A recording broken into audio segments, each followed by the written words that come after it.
Cuống mũi an toàn.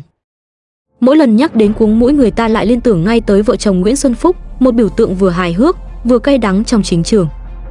Sau khi rời ghế chủ tịch nước, nhiều đồn đoán cho rằng ông Bảy khó tránh lưới, nhất là khi hàng loạt quan chức, doanh nghiệp từng gắn bó nay ngã rạp vì những đại án. Thế nhưng đến nay, Phúc vẫn ung dung tự tại, không ai dám động vào. Lý do: một phần vì ông khéo léo rút lui đúng lúc, giữ được hình ảnh người đứng ngoài vòng xoáy, phần khác bởi những mối quan hệ chằng chịt trong nội bộ vốn không ai muốn khơi lại.